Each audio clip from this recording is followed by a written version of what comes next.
I looked at the beginning of my 22-hour day. She's optimistic. She's excited. She has a good to-do list. And this is how I looked at the end of it. Let's do a quick recap of the day shift, and then we're going to get right into the night shift. After writing out my to-do list and prepping for the day, I baked 2 dozen vanilla cupcakes, 1 dozen chocolate cupcakes. I baked 3 dozen sugar cookies. I had to run to the store to get supplies for the macaron filling. When I got home, I started baking 6 dozen macarons. Macarons have to dry before they can go in the oven, so while those were drying, I started making 3 batches of vanilla buttercream. Buttercream is going to be the filling for the macarons. It's going to be the filling for the smash cake and the decoration for the smash cake, the decoration for the cupcakes, and then the filling for a cake tomorrow. So there's a lot riding on it, okay? By the time I was done making all of the buttercream, it had been almost an hour, so the macarons were in the oven and baking. I was rotating the trays, and I was also simultaneously making some royal icing. It was going to be for the sugar cookies I had to decorate after making this cake pop dough. There's literally so much going on. After shaping all of the cake pops, I started mixing all of the colors for my royal icing. I mixed all of my floods and then all of my stiff piping consistencies for decorations. I put the cake pops in the fridge to decorate the next morning, cleaned up my station, and then I sat down to start flooding all of the cookies. Set was for a first rodeo, first birthday party. This is one of my favorite sets I've done in such a long time. Everything turned out exactly how I pictured it in my head. I did lots of cow print. She specifically asked for light brown cow print instead of black and white. I did a cactus shape. I did some cowboy hats, some landscape silhouette cookies, then a few miscellaneous that were going to have some hand-drawn things later. I had to dry some before I could start adding decorations, so I put that to the side and started filling and decorating the smash cake. Cake topper, so she asked me to do some cow print on the sides of the cake. I've done a few smash cakes like this. I love how they turn out, but they are so time-consuming. I do a white base and then I pipe out each individual cow print and then smooth it out with a little spatula. It takes forever, but the end result is always worth it. So cute. I was so exhausted at this point. I'm sure you can see it on my face. It was about 1 a.m. here. I mixed up all of my colors to decorate the cupcakes as well. I made them light brown, dark green, and white to match the cookies and the smash cake. I went with like a pretty and chic approach to the cupcake, so I did lots of swirls, and then I added white sprinkles to mock the cactus spikes, and then I added those to any of the green piping. By the time I was done decorating the cupcakes, the cookies had dried just enough that I could start adding more details to the top. I like to freehand my cookie designs. I get a lot of crap for this. I don't care, okay? These turned out perfect. They're exactly what I envisioned. Was I exhausted? Yes. Did I want to cry? Also yes. There's no time for crying because I still had to finish the cupcakes. To match the smash cakes, I took a couple of the cupcakes and did more cow print to show you some real-time piping because it really does take freaking forever. Put those on parchment and in the freezer so they would flatten out. I made myself some ramen noodles, ate chicken and a biscuit with it because, I don't know, girl dinner, okay? It was so good. Honestly, I have no regrets. Some of the cookies needed a 3rd layer of decorations. Those were drying while I was doing everything else. By the time I was done eating, I was ready to decorate some more. Finished all those little details. I thought my back was going to break. I also thought my spirit was going to break. Again, felt like crying. But again, there's no time for crying because I had to also fill the macarons.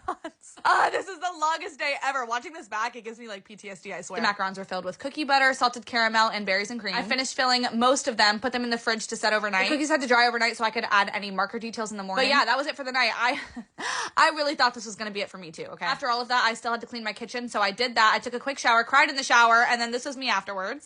Yeah, these long days, I can't do it much longer, you guys. I'm getting old, okay? Even though I have another really long day the next day, so I'll see you for that. Okay, love you, bye!